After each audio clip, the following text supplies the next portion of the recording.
जैसा कि आपको पता है कि हमारी सीरीज चल रही है बाबा साहेब डॉक्टर भीमराव अंबेडकर के भाषण जात पात तोड़क मंडल लाहौर के वार्षिक सम्मेलन 1936 के लिए तैयार किए गए भाषण पर। जय भीम, नमो बुद्धाय। आज हम बात करेंगे आर्य समाजियों की चतुवर्ण व्यवस्था के बारे में, जिसके बारे में बाबा साहेब ने लिखा है। समाज सुधारकों का एक संगठन भी है जिसका आदर्श कुछ अलग ही है। ये लोग आर्य समाजी कहलाते हैं। इनके अनुसार समाज की संरचना का आदर्श चातुवर्ण होता है। इन्होंने भारत की अब तक की 4000 जातियों के बजाय सिर्फ 4 श्रेणियों में बांटा है। वे अपने सिद्धांत को अधिक आकर्षक बनाने और अपने विरोध विचारधारा वालों को बेअसर करने के लिए चातुवर्ण के प्रचारक यह बताने में बहुत समझदारी में काम लेते हैं कि चातुवर्ण व्यवस्था जन्म पर नहीं बल्कि गुण पर आधारित है। इसके आगे बाबा साहेब कहते हैं, मैं ये पहले ही बता देना चाहता हूँ कि भले ही चातुवर्ण व्यवस्था गुण के आधार पर हो, लेकिन यह आदर्श मेरे विचारों से मेल नहीं खाता।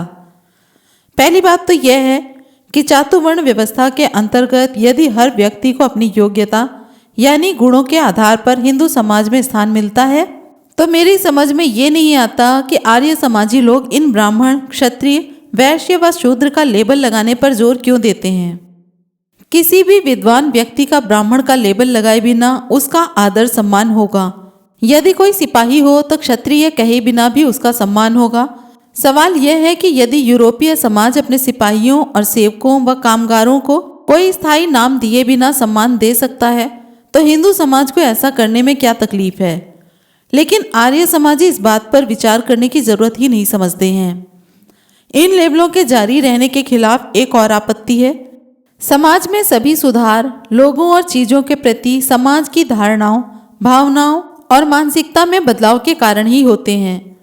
यह सामान्य बात है कि कुछ नाम किसी ऐसी विशेष धारणाओं और भावनाओं के साथ जुड़ जाते हैं जो एक व्यक्ति का लोगों और चीजों के प्रति सम्मान, मानसिकता या व्यवहार को तय करती है। ब्राह्मण, क्षत्रिय, वैश्य और शूद्र ऐसे नाम हैं जो हर एक हिंदू के मन में, दिलो दिमाग में एक विशेष व स्थायी धारणा के रूप में जुड़े होते हैं, और वह धारणा है जन्म आधारित आ रही व्यवस्था को दर्शाती है। जब तक ये नाम बने रहेंगे, हिंदू लोग ब्राह्मण, क्षत्रिय, वैश्य और शूद्र नामों को जन्म के आधार पर व कार्यों के ही ऊंच नीच पर ही विचार करते रहेंगे और उसी के अनुसार जीवन में अमल भी करते रहेंगे।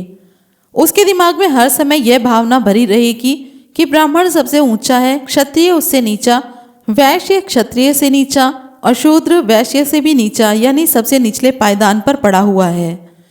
हिंदुओं के मन में यह सब भुलाया जाना बहुत जरूरी है। लेकिन यदि ये लंबे पुराने लेबल बने रहेंगे और हिंदुओं के मन में पुरानी धारणाएं व मान्यताएं याद दिलाना जारी रहेगा, तो ये कैसे संभव होगा। यदि लोगों के मन में नई धारणाएं बैठानी है तो उनके नाम भी नए देने जरूरी हैं। पुराने नामों को जारी रखने का अर्थ है सुधार को व्यर्थ करना। चातुवर्ण व्यवस्था को गुणों के आधार पर बताकर उस पर ब्राह्मण, क्षत्रिय, वैश्य और शूद्र जैसे सड़े गले बदबूदार नामों को लगाना जन्म पर आधारित सामाजिक विभाजन को स्पष्ट करते हैं तथा ऐसी व्यवस्था पाखंड का भ्रमजाल है। इसके बाद बाबा साहेब चातुवर्ण की घिनौनी व अव्यवहारिक व्यवस्था के बारे में बात करते हैं। बाबा साहेब कहते हैं, पुराने लेबलों वाली यह चातुवर्ण व्यवस्था बहुत ही घिनौनी व्यवस्था है, बहुत ही घृणात्मक लगती है और मेरा रोम रोम इसके खिलाफ विद्रोह भाव रखता है। लेकिन चातुवर्ण का मेरा विरोध सिर्फ भावनाओं पर ही आधारित नहीं है। मेरे पास इससे अधिक ठोस आधार भी मौजूद हैं जिन पर मैं पूरा विश्वास करता हूँ। इस आदर्श का अच्छी तरह से निरीक्षण करने पर मुझे पूरा विश्वास हो गया है कि सामाजिक व्यवस्था की दृष्टि से चातुवर्ण अमल करने के लायक ही नहीं है, हानिकारक है। यह बुरी तरह से नाकामयाब साबित हुआ है। व्यवहारिक दृष्टि से भी चातुवर्ण ने समाज में कई ऐसी कठिनाइयां पैदा कर दी हैं जिनकी ओर इनका पक्ष लेने वालों ने कभी विचार नहीं किया। जाति के नियम वर्णों के वाले नियमों से बुनियादी तौर पर अलग हैं। ये नियम केवल बुनियादी तौर पर ही अलग नहीं है, बल्कि बुनियादी तौर पर वे एक दूसरे के खिलाफ भी हैं। जाति व्यवस्था कथित गुणों पर आधारित है, जबकि वर्ण व्यवस्था कथित योग्यता पर आधारित है। लोगों ने अपनी योग्यता का प्रमाण पत्र दिए बिना सिर्फ जन्म के आधार पर ऊंचा स्थान प्राप्त कर लिया है। आप उन्हें इस ऊंचे स्थान को छोड़ने के लिए मजबूर कैसे करोगे? जन्म के आधार पर किसी व्यक्ति को मिले निचले स्थान को उसकी योग्यता के अनुसार पर मिलने वाले स्थान को माने, आप इसके लिए लोगों को कैसे मजबूर करोगे? उसके गुणों के आधार पर स्थान व सम्मान देने के लिए लोगों को कैसे बाध्य करेंगे? ऐसा करने के लिए पहले आपको जाति प्रथा को खत्म करना होगा, तभी वर्ण व्यवस्था लागू की जा सकेगी। आप जन्म पर आधारित 4000 जातियों को योग्यता व गुणों पर आधारित 4 वर्णों में किस तरह से सीमित कर सकोगे? चतुवर्ण की हिमायत करने वालों को सबसे पहले इस मुश्किल से जूझना पड़ेगा। यदि चतुवर्ण व्यवस्था को सफल बनाना है तो इस पहली मुश्किल को दूर करना पड़ेगा। चातुवर्ण व्यवस्था में यह माना जाता है कि समाज 4 स्पष्ट वर्गों में बांटा जा सकता है, लेकिन क्या यह संभव है? सिद्धांतों की दृष्टि से चातुवर्ण ग्रीस के दार्शनिक अफलातून प्लेटो के वर्ग सिद्धांत के सामाजिक व्यवस्था से बहुत समानता रखता है। प्लेटो के अनुसार प्रकृति से ही मनुष्य 3 वर्गों में बटा हुआ है, यानी प्राकृतिक रूप से ही मनुष्य 3 प्रकार के होते हैं। उनका मानना था कि कुछ लोगों में सिर्फ भूख व इच्छाएं ही मुख्य होती हैं। प्लेटो ने ऐसे लोगों को मेहनतकश और व्यापारी वर्ग में रखा। दूसरी तरह के लोगों में पेट भरने की प्रकृति के साथ साथ बहादुर प्रकृति भी दिखाई देती है। ऐसे लोगों को प्लेटो ने राष्ट्र के रक्षक और देश की आंतरिक शांति के पहरेदारों की श्रेणी में रखा। कुछ अन्य तरह के ऐसे लोग होते हैं जिनमें पदार्थों की मूल प्रवृत्ति अर्थात सच्चाई को समझने की योग्यता दिखाई देती है। ऐसे लोगों को उसने जनता के लिए कानून बनाने वालों की श्रेणी में रखा। इस तरह का सामाजिक वर्गीकरण बनाने वाली प्लेटो की किताब गणराज्य की जिस आधार पर आलोचना की जाती है, उन्हीं आधारों पर आर्य समाजी चतुर्वर्ण की भी आलोचना की जाती है, क्योंकि इसमें भी यह माना गया है कि मनुष्य समाज को 4 स्पष्ट श्रेणियों में विभाजित किया जा सकता है। प्लेटो के खिलाफ मुख्य आलोचना यह थी कि मनुष्य और उसकी शक्तियों के संबंध में उसकी मान्यताएं बहुत ऊपरी हैं और उसका सभी लोगों को 3 बिल्कुल अलग अलग श्रेणियों में निर्जीवों की तरह ठूंसने का प्रयास किया है। प्लेटो इस बात की कल्पना ही नहीं कर सके कि मनुष्य की विशेषताएं अलग अलग हैं। वे सभी एक दूसरे से क्षमता में भी अलग अलग हैं और अधिकतर व्यक्ति स्वयं में ही एक श्रेणी या वर्ग होते हैं। प्लेटो को यह ज्ञान नहीं था कि हर व्यक्ति की अपनी विशेषता, हर व्यक्ति की दूसरों से तुलना और हर व्यक्ति की अपनी आप एक श्रेणी होती है। प्लेटो यह भी नहीं स्वीकार करता है कि मनुष्य असंख्य भिन्नताओं का भंडार होने के साथ साथ अनेक प्रवृत्तियों का संग्रह भी होता है। उसकी यह मान्यता भी सही नहीं थी कि व्यक्तियों की मानसिक शक्ति निश्चित क्षमता की होती है। आधुनिक विज्ञान ने भी यह सिद्ध कर दिया है कि व्यक्तियों को कुछ निश्चित वर्गों में बांटना बिल्कुल बनावटी और ऐसा विचार है जो विचार के लायक नहीं है, क्योंकि व्यक्तियों के स्वभाव व गुणों में भिन्नता होने के कारण उसके गुणों के उपयोग की दृष्टि से वर्गों में बांटना बहुत ही अनुपयोगी है। इसलिए जिस कारण से प्लेटो की रिपब्लिक की कल्पना नाकामयाब हुई है, उसी कारण चातुवर्ण भी नाकामयाब होगा, क्योंकि मनुष्यों को कथित वर्गों के कारण विभिन्न वर्गों में बांधकर रखना संभव नहीं है। और यह सही है कि शुरुआत की 4 श्रेणियों में अब तक 4000 जातियां बन गई हैं, और इससे यह साबित होता है कि लोगों को 4 निश्चित श्रेणियों में बिल्कुल सही वर्गीकरण करना संभव नहीं है। चातुवर्ण व्यवस्था स्थापित करने की राह में एक तीसरी समस्या भी माना कि चातुवर्ण व्यवस्था स्थापित हो जाती है, लेकिन इसे बनाए रखना कैसे संभव होगा? इसे सफलतापूर्वक चलाने के लिए दंड व्यवस्था लागू करना बहुत जरूरी है, जो नियमानुसार चातुवर्ण व्यवस्था बनाए रख सके। चातुवर्ण व्यवस्था को हमेशा लोगों द्वारा अपने अपने वर्ग की सीमाएं तोड़ने की समस्या से जूझना पड़ेगा। यदि वर्ग की सीमा लांघने की गलती पर सजा देने का प्रावधान नहीं किया तो लोग अपने अपने वर्ग की सीमाओं में बंधे नहीं रहेंगे। यह व्यवस्था मानवीय स्वभाव के विपरीत होने के कारण यह सारी व्यवस्था बिखर कर चौपट हो जाएगी और आधारभूत अच्छाइयों के बावजूद चातुवर्ण व्यवस्था जिंदा नहीं रह सकेगी। इसको तो कानून के जरिए ही लागू किया जा सकता है। कानून की मदद के बगैर चातुवर्ण व्यवस्था के आदर्शों को व्यवहारिक धरातल पर हकीकत में नहीं बदला जा सकता, और रामायण में राम द्वारा शंभुक का कत्ल करना इस बात को साबित करता है। यानी अपने वर्ग की सीमा तोड़ने वाले को दंड देना जरूरी है। कुछ लोग राम को इसके लिए दोषी ठहराते हैं, क्योंकि उसके बिना कारण और गलत तरीके से शंभुक की हत्या कर दी गई।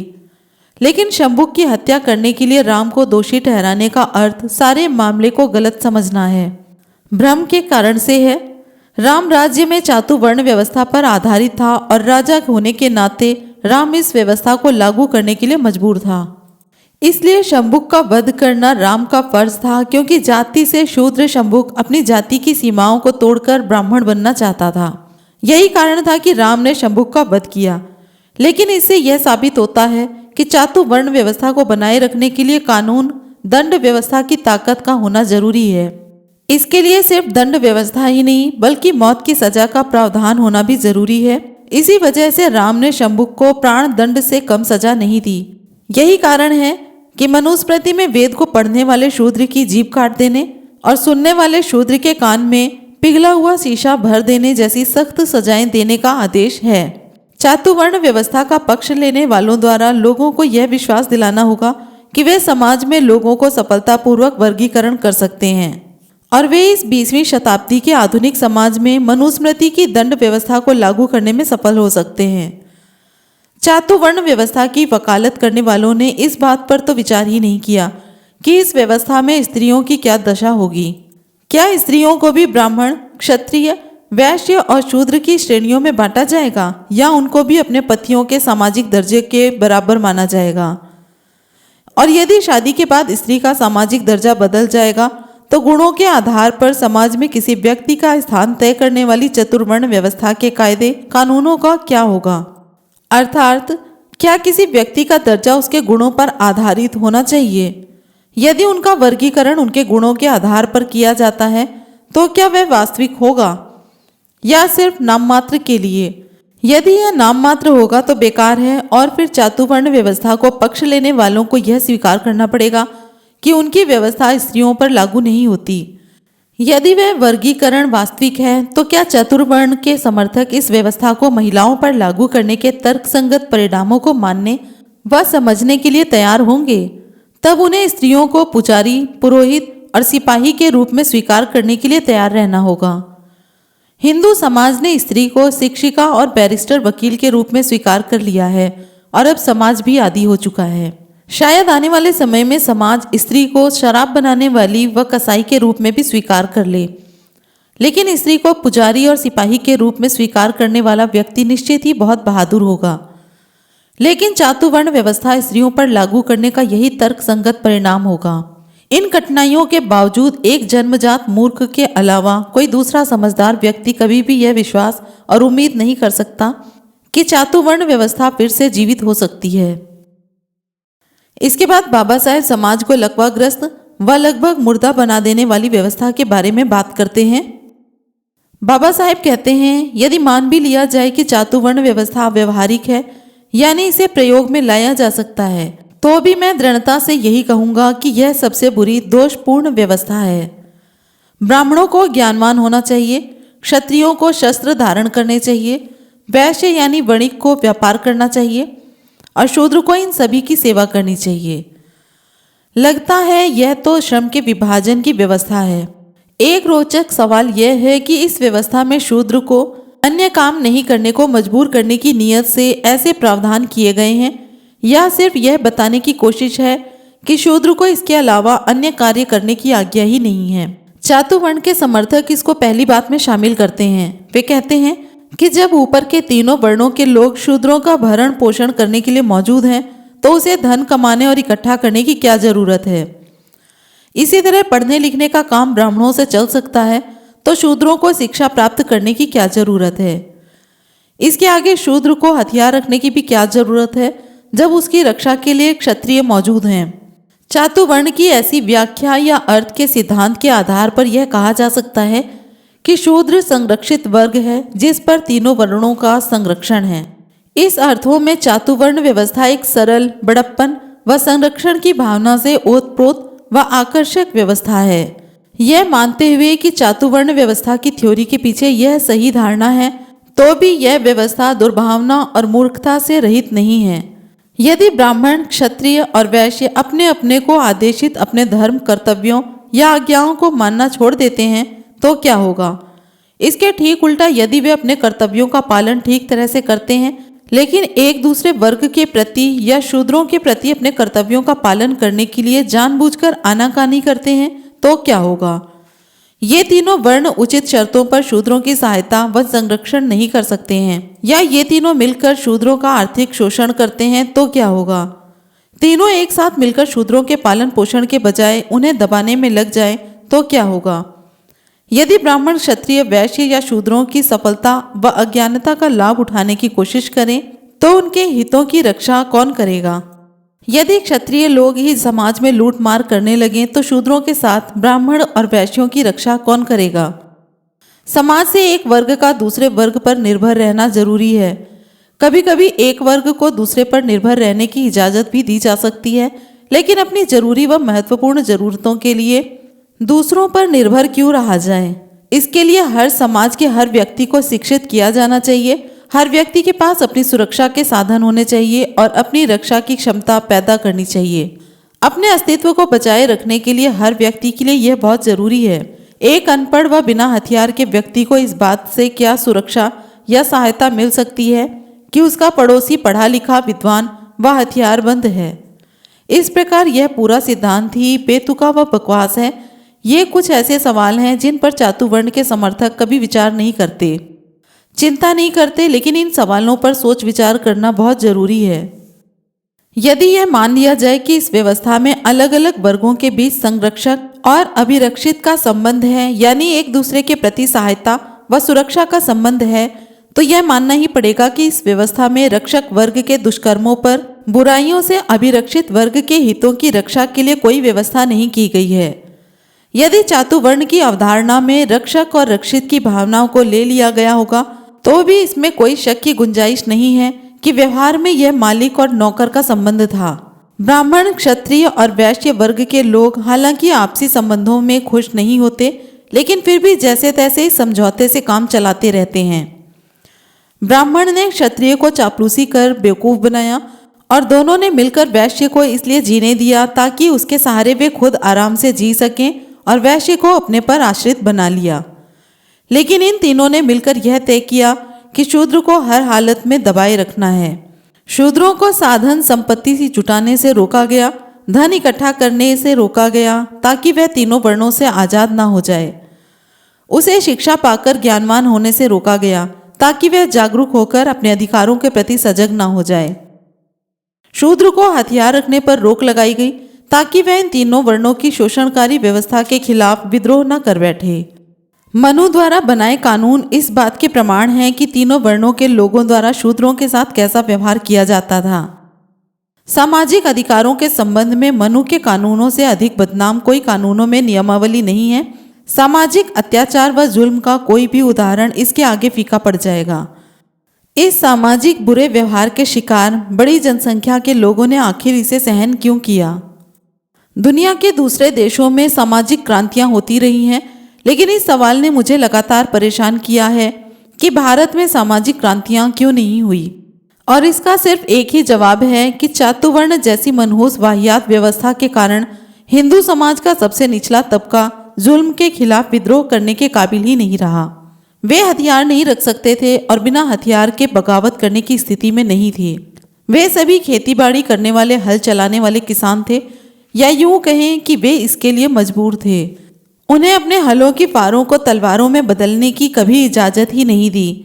उनके पास कोई बंदूकें आदि नहीं थी, इसलिए जिस किसी की जब भी कभी इच्छा हुई शूद्र के सिर पर बैठ जाता था। चातुवर्ण के कारण वे कोई शिक्षा नहीं ले सकते थे, इसलिए अनपढ़ ही रहे। वे अपनी मुक्ति व उद्धार का मार्ग नहीं ढूंढ सकते थे। इस बारे में विचार करने की क्षमता उनमें नहीं थी। वे नीच बने रहने के लिए मजबूर थे। ऐसी व्यवस्था से छुटकारा पाने का रास्ता न जानने और इससे छूट कर निकलने के साधन नहीं होने के कारण उन्होंने आखिर हार कर अनंत दास्ता से समझौता स्वीकार कर लिया, और इस अनंत गुलामी को ही उन्होंने अपनी किस्मत मान लिया, जिससे छुटकारा मिलना कतई संभव नहीं था।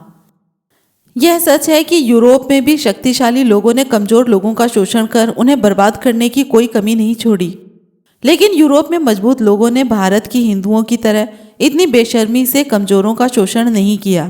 ताकतवर और कमजोर लोगों के बीच भीषण युद्ध यूरोप में होते रहे हैं, लेकिन ऐसा भारत में नहीं हो पाया। इसके बावजूद यूरोप में कमजोर वर्ग के लोगों को सेना में नौकरी करने की आज़ादी, शारीरिक हथियार, परेशानी में राजनीतिक हथियार और शिक्षा के रूप में नैतिक आचरण का हथियार प्राप्त करने की हमेशा आज़ादी रही। आज़ादी हासिल करने के लिए तीनों हथियार यूरोप में ताकतवर लोगों ने कमजोर लोगों से कभी नहीं छीने। लेकिन भारत में ये तीनों हथियार चातुवर्ण ने निचले तबके के कमजोर लोगों के लिए रोक दिए। चातुवर्ण से बढ़कर हेय और जलील कर देने वाली कोई सामाजिक व्यवस्था नहीं हो सकती। यह व्यवस्था लोगों को लगभग मुर्दा, लकवाग्रस्त व अपंग बना देती है। व्यक्ति किसी कार्य व आंदोलन के लिए भी अयोग्य हो जाता है। यह कोई बढ़ा चढ़ाकर नहीं बताया जा रहा है। इतिहास में इसके काफ़ी प्रमाण हैं। भारतीय इतिहास में सिर्फ एक ही युग ऐसा आया जिसे स्वतंत्रता, महानता व गौरवपूर्ण युग कहा जा सकता है, और वह है मौर्य साम्राज्य का युग। बाकी सारे समय के शासन कालों में यह युग अंधेरे व पराजय के दुख को झेलता रहा। मौर्य युग ही ऐसा युग था जिसमें चातुवर्ण का पूरी तरह से खात्मा कर दिया गया था। उसी काल में शूद्र लोग अपने बलबूते पर आगे आए, देश के शासक बने और गौरवशाली शासन किया। भारतीय इतिहास में अंधकार व पराजय का युग तो वह था जब देश में घृणित व निकृष्ट चातुवर्ण व्यवस्था का अभिशाप अधिकतर क्षेत्र में फैला और देश की जनता के एक बड़े हिस्से को दुखों से बर्बाद कर दिया। इसके बाद बाबा साहेब जातियों के बीच आपसी विरोध व दुश्मनी के बारे में बातें करते हैं। बाबा साहेब कहते हैं, चातुवर्ण कोई नई व्यवस्था नहीं है, यह उतनी ही प्राचीन है जितने कि वेद हैं। यह उन कारणों में से एक है जिनके आधार पर आर्य समाजी हमें इस व्यवस्था पर विचार करने के लिए कहते हैं।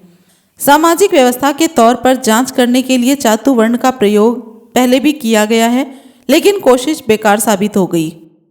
इतिहास में कई बार ब्राह्मणों ने क्षत्रियों का नाश कर क्षत्रिय रहित किया है, और कितनी ही बार क्षत्रियों ने ब्राह्मणों का नाश किया है।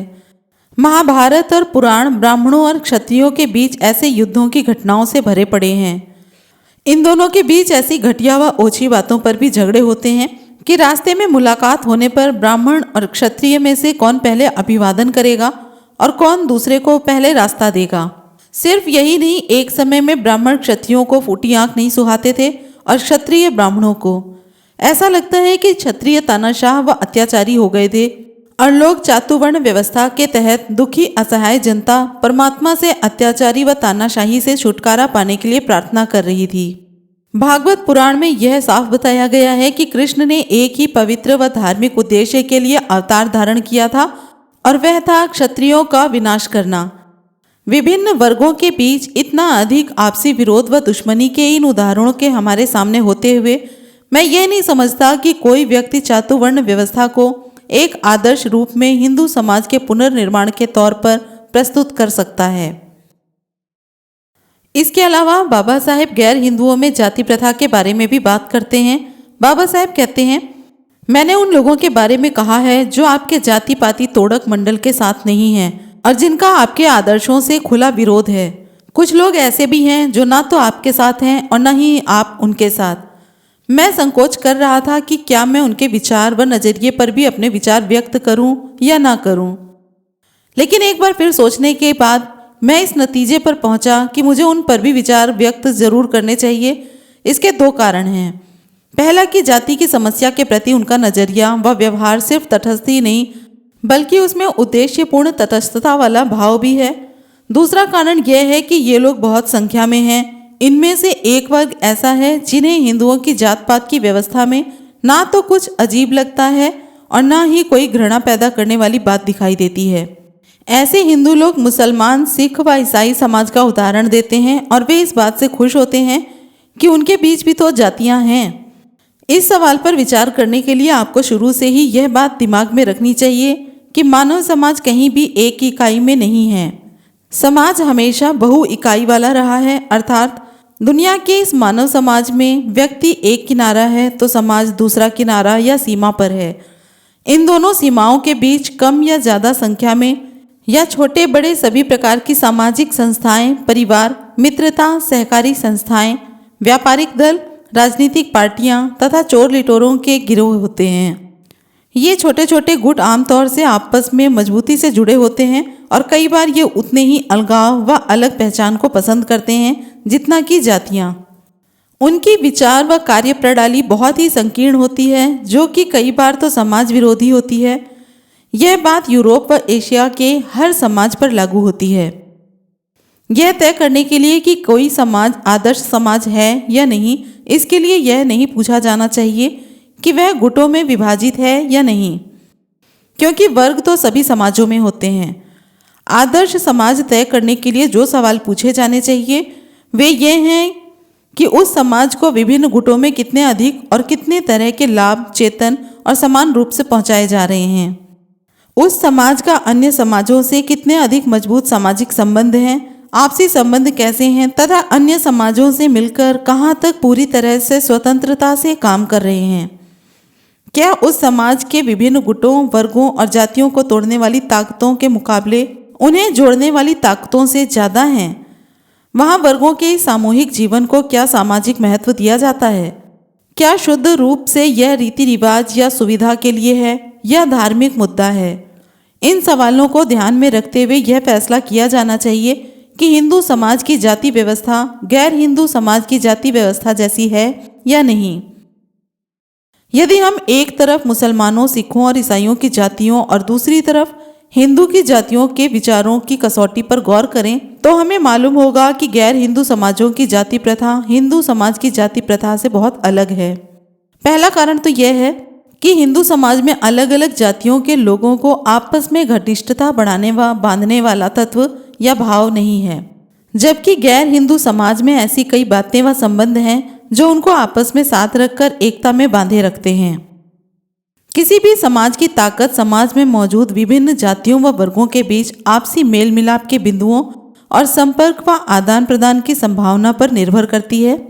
दार्शनिक कार्लाइल ने इनका नाम ऑर्गेनिक तंतु अर्थात लचीले तंतु कहा है, जो रबड़ के जैसे धागे या रिश्ते हैं जो समाज के टूटते हिस्सों को एक दूसरे के पास लाकर आपस में जोड़ते हैं। हिंदू समाज में जाति प्रथा के कारण समाज में जो बिखराव व टूटन हुई है उस अलगाव को जोड़ने वाली शक्तियां नहीं हैं, जबकि गैर हिंदू समाजों में ऐसे बहुत सारे इलास्टिक ऑर्गेनिक फिलामेंट हैं जो एक दूसरे को एकता में बांधते हैं। इसके अलावा इस बात पर ध्यान देना जरूरी है कि हिंदू समाज की तरह ही गैर हिंदू समाजों में भी जातियां हैं, लेकिन गैर हिंदू समाजों में जाति का वह सामाजिक महत्व या रुतबा नहीं है जो हिंदुओं में है। किसी मुसलमान या सिख से पूछो कि वह कौन है तो वह अपने आप को बताएगा कि वह मुसलमान है या सिख। वह अपने जवाब में किसी जाति को नहीं बताता है जबकि उसकी जाति है, लेकिन इतने उत्तर से ही आप संतुष्ट हो जाते हैं।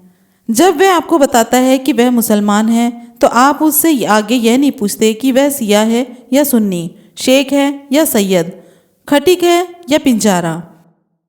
जब वह बताता है कि वह सिख है तो आप उससे यह नहीं पूछते कि वह जट है या अरोड़ा, मजहबी है या रामदासी। लेकिन यदि कोई कहता है कि वह हिंदू है तो इतने से जवाब से आपको तसल्ली नहीं होती है। आप उसकी जाति पूछने के लिए मजबूरी सी महसूस करते हैं और जब तक उसकी जाति के बारे में पता नहीं चलता आपको चैन नहीं होता है। आखिर ऐसा क्यों है? यह इसलिए है कि हिंदुओं के बारे में जाति का इतना अधिक महत्व है कि इसकी जानकारी के बिना आपको विश्वास नहीं होता कि वह किस प्रकार का व्यक्ति है। जाति बंधन तोड़ने के नतीजों पर विचार करने से ये बात साफ हो जाती है कि हिंदू समाज में जाति का जो खास प्रभाव है वह गैर हिंदू समाज में नहीं है। सिखों व मुसलमानों में जातियां तो हैं, लेकिन यदि कोई सिख या मुसलमान अपनी जाति की सीमा या बंधनों को तोड़ता है तो उसकी जाति से बहिष्कार नहीं किया जाता। सच तो यह है कि सिख या मुस्लिम समाज का सामाजिक बहिष्कार का दूर से भी वास्ता नहीं है, लेकिन हिंदुओं के मामले में स्थिति बिल्कुल अलग है। हिंदू को यह अच्छी तरह से पता है कि यदि उसने जाति के बंधनों को तोड़ा तो निश्चित रूप से उसे जाति से बाहर कर दिया जाएगा। इससे हिंदू व गैर हिंदुओं के लिए जाति के सामाजिक महत्व के बारे में पता चलता है। यह दोनों के बीच फर्क का दूसरा कारण है, लेकिन एक तीसरा कारण और अधिक महत्वपूर्ण फर्क भी है। गैर हिंदू समाजों में जाति कोई धार्मिक पवित्रता या उच्चता नहीं रखती है, लेकिन हिंदुओं में तो जाति का बड़ा धार्मिक महत्व है। गैर हिंदुओं में जाति एक पवित्र संस्था न होकर सिर्फ एक रिवाज या व्यवहार है। वे जाति का एक धार्मिक आदेश नहीं मानते, उन्होंने जातियों की उत्पत्ति नहीं की, इसलिए उनके लिए यह मात्र अस्तित्व है। वे जाति को धार्मिक रूढ़िवादिता नहीं मानते। धर्म हिंदुओं को जातियों से अलग, बाड़ों व अलगाव को हिंदू समाज की अच्छाई मानने पर मजबूर करता है, लेकिन गैर हिंदुओं को धर्म इस तरह से मजबूर नहीं करता। यदि कोई हिंदू जाति छोड़ना चाहे या सीमाओं को तोड़ना चाहे तो उसका ईश्वर आड़े आकर रुकावट बनता है, लेकिन गैर हिंदू के लिए ऐसा नहीं होगा। इसलिए हिंदू यह जाने बिना कि गैर हिंदुओं के जीवन में जाति का क्या स्थान है और क्या उसमें सामाजिक भावनाओं को जाति की भावना से ऊपर ले जाने वाले ऑर्गेनिक फिलामेंट्स उस समाज में हैं या नहीं, यह जानने की जरूरत समझे बिना कि गैर हिंदुओं में भी जातियां हैं, इस बात से हिंदुओं का खुश होना बहुत खतरनाक भ्रम है। हिंदू जितना जल्दी इस दिमागी भ्रम से छुटकारा पा लें उतना ही अच्छा होगा। हिंदुओं का एक दूसरा वर्ग जोरदार इनकार करता है कि हिंदुओं के लिए जाति प्रथा कोई समस्या है। ऐसे लोग संतोष व्यक्त करते हैं।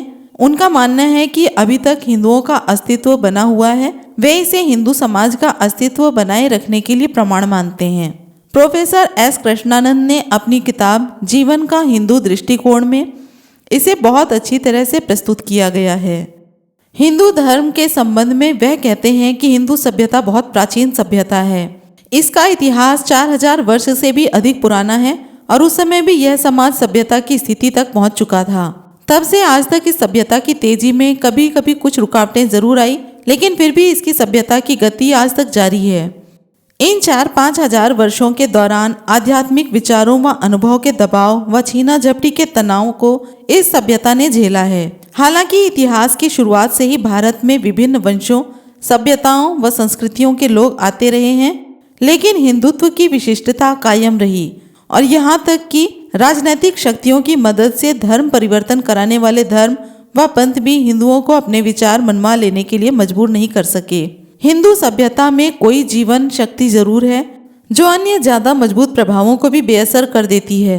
हिंदू सभ्यता की चीर फाड़ कर पता लगाना कुछ ऐसा ही होगा जैसे किसी पेड़ को सिर्फ यह देखने के लिए काट देना कि इसमें अभी भी रस बह रहा है या नहीं। इस विषय में प्रोफेसर राधाकृष्णन का बड़ा नाम है, इसलिए वह जो कुछ कहते हैं उसमें गंभीरता होती है और पाठकों के लिए दिमाग पर गहरा असर डालते हैं। लेकिन मैं अपने मन की बात कहने में नहीं झिझकूंगा। मुझे आशंका है कि कहीं उनका कथन इस गलत विवाद पर आधार न बन जाए कि केवल अस्तित्व के बने रहने की सच्चाई ही भविष्य में बने रहने या खत्म हो जाने का नहीं है, बल्कि सवाल यह है कि वह समुदाय किस धरातल पर सम्मान से जीवित है।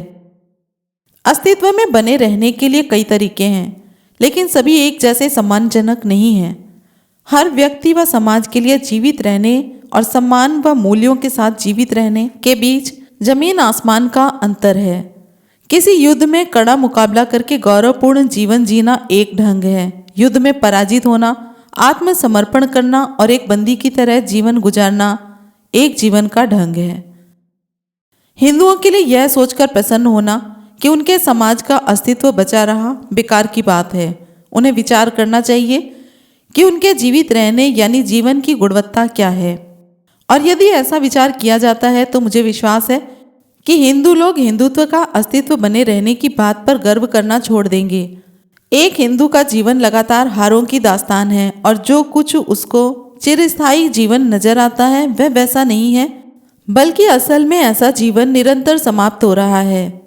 यह अस्तित्व में रहने का ऐसा ढंग है जिस पर कोई भी समझदार हिंदू शर्म महसूस करेगा और वह सच्चाई को मानने से नहीं डरेगा। इसके बाद बाबा साहेब जाति भेद का किला कैसे टूटे इस पर भी विचार करते हैं। बाबा साहेब लिखते हैं, मेरी यह दृढ़ मान्यता है कि जब तक आप अपने समाज का ढांचा नहीं बदलते तब तक आप प्रगति नहीं कर सकते। तब तक आप अपने समाज की आत्मरक्षा के लिए या आक्रमण के लिए संगठित नहीं कर सकते। सामाजिक व्यवस्था बदले बिना ना तो राष्ट्र का निर्माण कर सकते हैं और ना ही नैतिकता व सदाचार का निर्माण किया जा सकता है। जाति प्रथा की नींव पर आप जो भी कुछ निर्माण करोगे वह चटक जाएगा, टूटे बिना नहीं रह सकेगा और कभी भी एक परिपूर्ण नहीं हो पाएगा। सिर्फ एक सवाल जो विचार करने के लिए बाकी है कि हिंदू सामाजिक व्यवस्था में सुधार कैसे लाया जाए और जाति प्रथा को कैसे खत्म किया जाए। यह सबसे महत्वपूर्ण सवाल है। इस समस्या पर कुछ लोगों का मानना है कि जाति प्रथा के सुधार की दिशा में पहला कदम उठाया जाना चाहिए वह है उपजातियों को खत्म कर दिया जाए, क्योंकि जातियों की तुलना में उपजातियों के बीच रहन सहन, व्यवहार व स्तर के लिहाज से आपस में अधिक समानता रहती है। लेकिन मेरे विचार में यह धारणा गलत है। सामाजिक रूप से उत्तर तथा मध्य भारत के ब्राह्मण दक्षिण भारतीय ब्राह्मण की अपेक्षा नीचे स्तर के हैं। पहले वाले ब्राह्मण खाना बनाने, पानी ढोने व भरने का काम करते हैं, जबकि दक्षिण भारतीय ब्राह्मण समाज में ऊंचा स्थान प्राप्त रखते हैं। दूसरी ओर इसका उल्टा नॉर्थ इंडियन वैश्यों तथा कायस्थों का बौद्धिक व सामाजिक स्तर साउथ इंडियन ब्राह्मणों के बराबर ही है। फिर खान पान के मामले में भी साउथ इंडियन शाकाहारी ब्राह्मणों का नॉर्थ इंडियन, कश्मीरी तथा बंगाली ब्राह्मणों में कोई समानता नहीं है, क्योंकि साउथ इंडियन ब्राह्मण वेजिटेरियन तथा कश्मीर व बंगाल के ब्राह्मण नॉन वेजिटेरियन होते हैं। इसका उल्टा खान पान के मामले में साउथ इंडियन ब्राह्मण गुजराती, मारवाड़ी बानियों तथा जैनियों में अधिक समानता व निकटता मिलती है। इस प्रकार एक जाति से दूसरी जाति में मिश्रण को आसान करने के लिए नॉर्थ इंडिया के कामस्थों और साउथ इंडिया के अन्य गैर ब्राह्मणों का साउथ व ग्रामीण प्रदेशों गैर ब्राह्मण जातियों में मिला देना अधिक सरल व व्यवहारिक है। हालांकि जातियों के मिलान में कई मुश्किलें हैं, फिर भी यदि मिलान हो भी जाए तो इसकी क्या गारंटी है कि उपजातियां मिलकर एक हो जाने से जातियां समाप्त हो जाएंगी।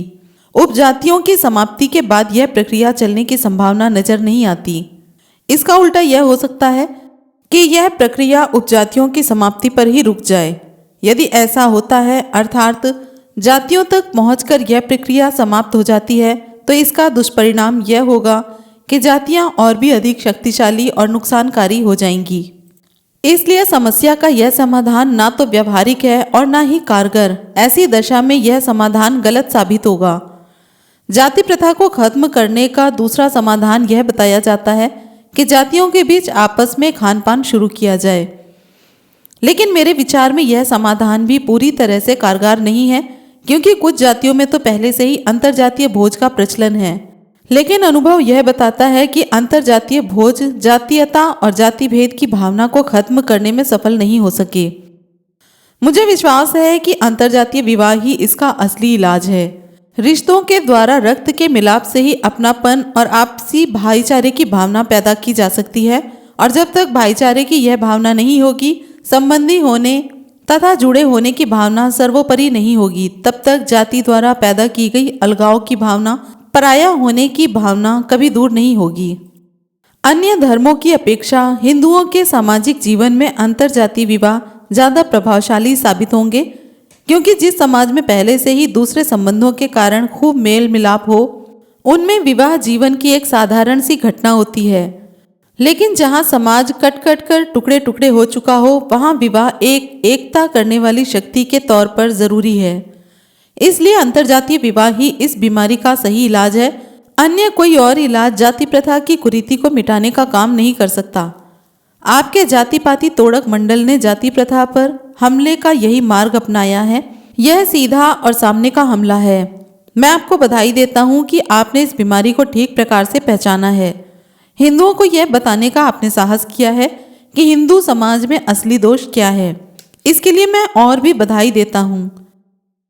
सामाजिक अत्याचार या तानाशाही के मुकाबले में राजनीतिक अत्याचार कुछ भी नहीं है। इसलिए एक समाज सुधारक को जो समाज में गलत विरोध करता है और सामना करता है, उसे सरकार के खिलाफ बगावत करने वाले पॉलिटिशियन से कई अधिक साहस जुटाना पड़ता है। हम कह सकते हैं कि आपने बीमारी की नब्ज पकड़ ली है, और आपका मानना सही है कि जातीयता का रोग तभी समाप्त हो पाएगा जबकि अंतरजातीय खान पान और जातियों के बीच आपस में विवाह एक आम रिवाज बन जाए। आपने बीमारी की जड़ का पता तो लगा लिया है, लेकिन क्या आपके द्वारा बताए गए समाधान से इसका इलाज हो सकेगा? आप अपने आप से भी यह पूछें कि क्या कारण है कि ज़्यादातर हिंदू एक साथ शामिल भोजन करना पसंद नहीं करते और आपस में विवाह भी नहीं करते हैं। क्या कारण है कि आपका उद्देश्य पॉपुलर नहीं है? इसका जवाब यही है कि हिंदू जिन सिद्धांतों, विश्वासों और धार्मिक रिवाजों को पवित्र मानते हैं, उनके अलावा आपस में खान पान और अंतरजातीय विवाह उनके लिए घृणा लायक कार्य है। जाति ईंटों की दीवार या कांटेदार तारबंदी जैसी कोई भौतिक चीज नहीं है जो हिंदुओं को आपस में मेल मिलाप करने से रोकती है। इसलिए इस रुकावट को गिरा देना चाहिए। जाति तो एक धारणा, विश्वास अर्थात मानसिक स्थिति है, इसलिए जाति की समाप्ति का अर्थ किसी भौतिक रुकावट को दूर नहीं करना है, बल्कि इसका अर्थ वैचारिक बदलाव है।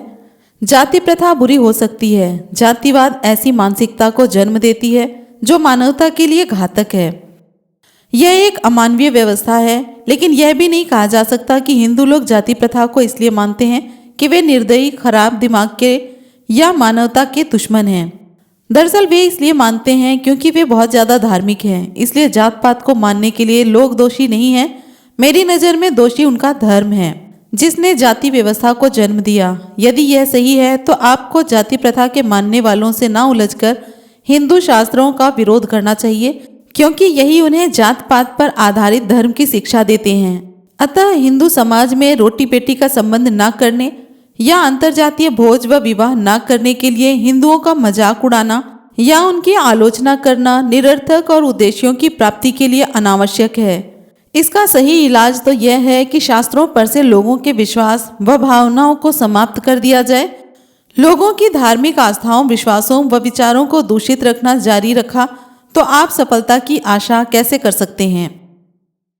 शास्त्रों की मान्यता, पवित्रता व उनके नियमों के प्रति श्रद्धाभाव रखने की आज्ञा देना अर्थात उन पर ऐतराज नहीं करना, और आप उन्हीं हिंदुओं की आलोचना करते हैं कि उनके विचार अमानवीय, विवेकहीन, तर्कहीन हैं, तो यह सामाजिक सुधार का गलत व बेमेल ढंग है।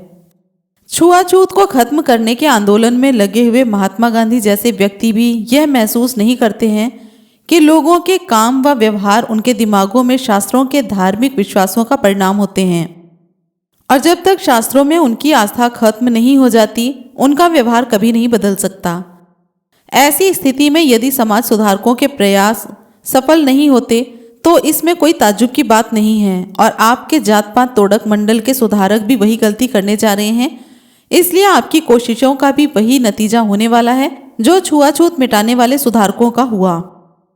आपसी सहभोज और आपस में विवाह के आंदोलन चलाना व प्रसार कर संगठित करना हिंदुओं को जबरदस्ती घुट्टी पिलाने के समान है।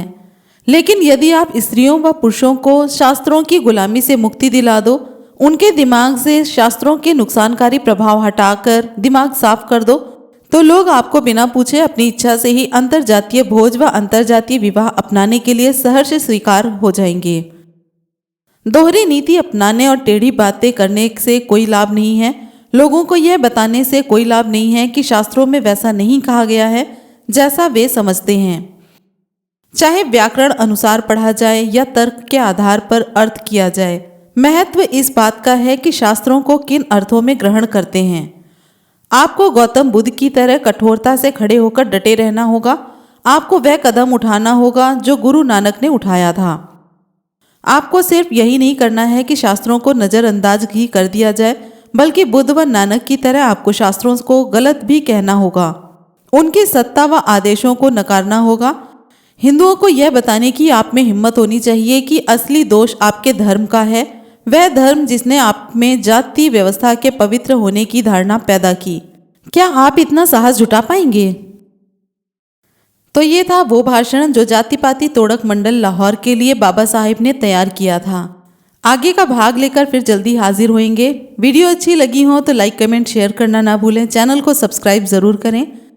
फिर मिलेंगे अगले वीडियो में। जय भीम, नमो बुद्धाय, जय संविधान।